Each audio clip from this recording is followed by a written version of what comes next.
Oui, cette politique est bonne. Deschamps peut le dire. Deschamps peut. Ils veulent un responsable, il est devant vous, qu'ils viennent le chercher. Bonjour à tous. En ce moment, la multiplication des grèves sur tout le pays suscite de l'espoir, mais aussi pas mal de colère et pas mal de défiance. Il y a quelques idées reçues sur lesquelles je voudrais faire le point avec vous, parce que ce sont des idées qui s'avèrent être souvent fausses, qu'on entend beaucoup dans les conversations, et qui décrédibilisent ces grèves pourtant nécessaires. La première idée, c'est un peu l'idée selon laquelle la grève, ça serait dépassé, ça ne marcherait plus, ça ne serait plus adapté aux sociétés de notre époque. Pourtant, la grève, ça a fait ses preuves, même si Nicolas Sarkozy disait en juillet 2008 « Désormais, quand il y a une grève en France, personne ne s'en aperçoit. » En fait, il disait ça parce que la bourgeoisie, elle a très peur du retour des grèves. Parce que les grèves, historiquement, ce sont le moment où elle a le plus perdu, quasiment, face aux classes laborieuses. La première défaite d'ampleur de la bourgeoisie, dans la grande répartition des richesses produites par le travail, ça a été juin 1936.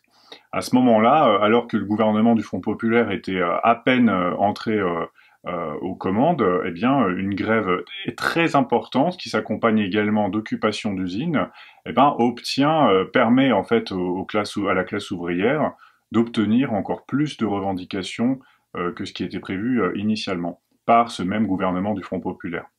C'est notamment la semaine des 40 heures et les congés payés.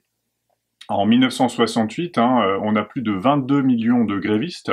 68, on a surtout en tête les images du quartier latin, les étudiants, etc. Mais c'est d'abord une date historique en raison de l'ampleur de la grève qui a été suivie pendant le mois de mai puis pendant le mois de juin 1968, qui a quand même conduit à la dissolution de l'Assemblée nationale, et puis surtout à une série de grandes revendications sociales très fortes au travail. Puis, de toute façon, en dehors de ces grandes dates historiques, la grève fait encore et toujours ses preuves. Pas plus tard que l'année dernière, à peu près en novembre-décembre, les salariés de Leroy Merlin et de plusieurs autres enseignes du groupe Mullier ont pu obtenir des augmentations de salaire vraiment significatives grâce à des grèves. Donc, les grèves continuent d'être un moyen d'action qui fonctionne et qui continue d'être une des principales armes des classes laborieuses, des travailleurs, face à leurs employeurs, face à leurs actionnaires. La deuxième idée, qu'on entend le plus souvent dans la bouche des grandes directions, comme Total Energy ou celle du gouvernement, c'est de dire « Mais attendez, pourquoi se mettre en grève? Il faut revenir à la table des négociations. Il faut négocier. » Alors vous pensez bien que les syndicats et les salariés ont déjà pensé à cette option. Mais le problème de la négociation sans grève, c'est que ça marche pas, ou très peu. Pour la simple et bonne raison que vous êtes un collectif de salariés, vous allez voir votre employeur et la direction en général, lui, il a de son côté le droit, le droit lui donne le droit de diriger, il a de son côté la force, il peut vous licencier, il peut décider de faire telle ou telle autre action pour changer vos conditions de travail, et puis il a de son côté la maîtrise des informations, c'est-à-dire qu'après tout, il peut bien vous dire ce qu'il veut, et on sait très bien, vous en avez sans doute déjà fait l'expérience, allez voir votre employeur qui vous dit « bah écoute, là, on n'a pas les moyens de t'augmenter », en général, c'est lui qui sait en réalité de combien sont financés ses actionnaires et de quelle marge de manœuvre il dispose réellement financièrement.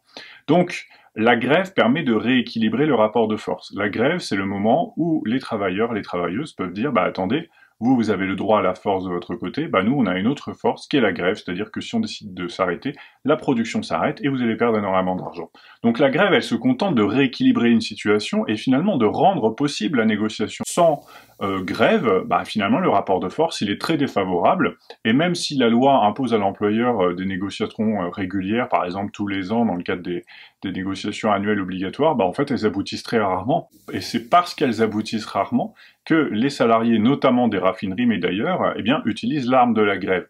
Et d'ailleurs, ça fonctionne, c'est prouvé. Par exemple, on a une étude de la DARES, donc du ministère du Travail, qui nous dit que si on prend l'année 2020, 62,8% des entreprises ayant connu une grève dans l'année ont connu des négociations fructueuses pour les salariés, donc des augmentations de salaire, des changements positifs dans les conditions de travail, contre seulement 12% des entreprises qui n'ont pas connu de conflit au cours de l'année. Ça veut donc dire que quand il ne se passe rien, vous risquez fort de perdre, puisque tout repose uniquement sur la bonne volonté de votre employeur et de ses actionnaires. La troisième idée que j'entends tout le temps à chaque mouvement de grève, c'est quand même de dire, écoute, moi, la grève, je suis d'accord, mais quand même, ça embête les gens, c'est contre-productif, ils pourraient bien s'organiser autrement. Bah, en fait, pas vraiment. Le droit de grève, en fait, il est restrictif. Quand on est en grève, on peut pas faire n'importe quoi. En fait, ce qu'on peut faire, c'est arrêter d'aller travailler, arrêter de tenir son poste, et comme ça, paralyser la production. Alors, évidemment, ça embête des gens, et ça embête d'autant plus des gens qu'on fait un métier essentiel et important. C'est le cas, évidemment, des raffineurs, qui font en sorte qu'on soit approvisionné en carburant et qu'on puisse se déplacer, mais aussi des salariés des transports en commun, des transporteurs routiers, des employés des magasins, de l'agroalimentaire. Effectivement, il y a des métiers qui embêtent plus la vie des gens que d'autres, parce que ce sont des métiers essentiels. Que par exemple, on aurait une grève du gouvernement, de ministres ou de députés, même si ça n'a pas trop de sens de parler comme ça, mais ça gênerait pas grand monde en fait. Hein, s'il y avait une grève des actionnaires du CAC 40, ça gênerait pas grand monde. Et même, pour aller un peu plus loin, s'il y avait une grève des éditorialistes de BFM pendant 2 semaines, ça gênerait pas grand monde. Alors ce qu'on entend aussi souvent, c'est de dire, bah oui, mais quand même, par exemple, les salariés de la RATP ou de la SNCF, ils pourraient faire autrement, ils pourraient faire une grève joyeuse, par exemple, en ne contrôlant plus les titres de transport et en faisant en sorte qu'on puisse prendre les transports gratuitement. Ça, je l'entends aussi constamment. Le problème, c'est que ce n'est pas légal. Le droit de grève, c'est pas avoir le droit de faire n'importe quoi au travail, c'est juste ne pas aller travailler, comme j'ai déjà dit. Donc en fait, les salariés des transports ne peuvent pas contourner les règles de leur travail, parce que pour ça, ils mériteraient des sanctions très lourdes. Enfin, ils les mériteraient pas, mais en tout cas, c'est ce qu'ils obtiendraient. Donc en fait, les inciter à faire ça, ce serait les inciter à perdre leur travail. Parce que vous pouvez pas être licencié pour avoir fait la grève, par contre, vous pouvez être licencié pour faute lourde, pour avoir fait n'importe quoi. Pour autant, le pays, il est organisé de façon à ce qu'une grève, notamment sur le secteur des raffineries, puisse pas avoir de conséquences dramatiques. Il existe des réserves stratégiques de l'État qui sont situées dans chaque département et que les préfets peuvent décider de distribuer, par exemple, pour faire en sorte que la santé, la sûreté puissent continuer d'avoir lieu. Et c'est le cas aussi dès qu'une grève affecte une fonction publique. On fait en sorte que ce n'ait pas de conséquences, et souvent de conséquences graves évidemment, et souvent même les grévistes, ils veillent eux-mêmes et sont plutôt flexibles en la matière. Après, il est certain que le succès d'une grève, notamment nationale dans un secteur clé, repose beaucoup sur la patience et sur l'adhésion des usagers ou des clients impactés. Si vous n'êtes pas solidaire en tant que client ou usager, ça risque effectivement d'échouer. En 1995, pendant la grande grève contre le projet de réforme de sécurité sociale d'Alain Juppé, qui allait sabrer toute une partie de la Sécu telle qu'on la connaît encore maintenant, c'est dire la gravité, eh bien, les Français étaient solidaires. On appelait ça faire grève par procuration. C'est-à-dire que certes, on ne peut plus se déplacer, on est obligé de s'organiser autrement, etc. Mais cette organisation, cette débrouille, on la met en place pour montrer notre soutien au mouvement. Et c'est ça qui a fait le succès de la grève de 95. Ça veut dire nous on est là pour la bienveillance, que tout le monde mette son carburant tranquillement. Je suis soignante et Mais normalement il y a un passage priorité pour les soignantes. Venez, on va vous faire avancer. c'est génial ce qu'ils nous ont fait là. J'ai dit heureusement qu'ils sont là. C'est superbe, franchement, c'est magnifique. Franchement, on fait ça juste pour qu'il n'y ait pas d'embrouille. On fait ça bénévolement pour les habitants du quartier et pour les gens. On voit que la première fois qu'on l'a fait, ils ont apprécié. Ils étaient contents qu'on soit là, ils nous ont beaucoup remerciés. Et voilà, ça nous a fait plaisir en fait. Nous, ça nous fait plaisir d'aider les gens et voilà. Franchement, c'est une super initiative, c'est super sympa, c'est super gentil, c'est ordonné et tout. Nickel. Dans ces moments-là aussi, ça nous permet de former des collectifs et de faire en sorte de s'organiser autrement. Et de aussi penser la société telle qu'elle pourrait être, tout en pensant très fort au fait que, oui, si on est embêté, c'est parce qu'on a affaire à des travailleurs qui sont particulièrement essentiels et dont souvent on avait oublié l'existence. Idée numéro 4, encore une fois, qui a été relayée par le gouvernement, c'est de dire « Écoutez, moi je ne suis pas contre la grève, c'est légal, mais je suis contre le blocage ». Ça, c'est ce que Macron a dit quand on l'a interrogé sur les grèves, et c'est ce qui est repris depuis par tous les ministres, Gabriel Attal inclus, je ne sais pas si vous voyez qui c'est. Alors, il n'y a pas de blocage, ça c'est faux. On assiste à une grève, notamment dans les raffineries. En fait, le personnel qui s'occupe de l'acheminement, de l'entretien de certains endroits indispensables des raffineries sont en grève. Et ça, les syndicalistes l'expliquent très bien. C'est même fait exprès, c'est-à-dire que toute entreprise est solidaire de ses grévistes et on fait en sorte que les différentes équipes clés à des moments donnés fassent grève à tour de rôle pour éviter de perdre trop de salaire. Donc ce qui se passe, c'est bien qu'on assiste à une grève qui effectivement provoque un blocage dans l'acheminement de carburant, mais ce n'est pas un blocage. Ça, c'est entièrement faux. le fait d'utiliser le mot blocage plutôt que de grève sert à éviter de dire qu'on a affaire là à un droit constitutionnel garanti par un certain nombre de conventions internationales et que les salariés sont tout à fait en droit d'utiliser. Et d'ailleurs, preuve qu'on assiste bien dans le cas des raffineries à une grève plutôt qu'un blocage, c'est que le gouvernement n'a pas choisi d'envoyer les CRS débloquer les raffineries, non, il a fait pire, il a réquisitionné les travailleurs, c'est-à-dire qu'au petit matin, vous avez des salariés qui viennent se faire cueillir par la police pour qu'ils aillent travailler de force à leur poste de travail. On a souvent tendance à confondre grève et blocage parce que nos médias nous montrent en boucle les piquets de grève, c'est-à-dire le fait que des salariés soient massés à l'entrée d'une usine, par exemple, ou d'un dépôt de bus, ou d'un dépôt de carburant, et se tiennent là avec leur drapeau, etc. Mais il ne s'agit pas d'un blocage. Un piquet de grève, ça sert à se tenir, ça sert à rester solidaire, à rester groupé, à inciter ses collègues à rejoindre la grève, à les informer sur le mouvement que l'on fait. Et donc le piquet de grève, ça a toujours existé, mais il ne s'agit pas d'un blocage. Les blocages et les occupations d'usines, ça existe, mais c'est pas le mode d'action qui a été choisi jusqu'à présent. Ça pourrait bien le devenir si la situation continue à s'envenimer. Mais ne confondons pas tout.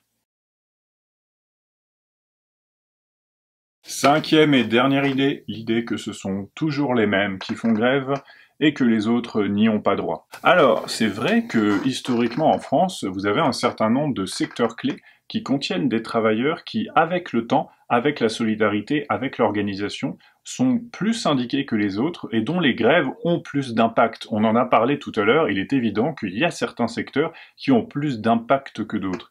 Et il est vrai qu'il y a des statuts qui permettent de se mettre en grève, ne serait-ce que le fait d'être salarié par exemple, et d'autres qui ne le permettent pas, le fait d'être indépendant. Quand on est indépendant, si on arrête de travailler, on se fait juste perdre de l'argent à soi-même.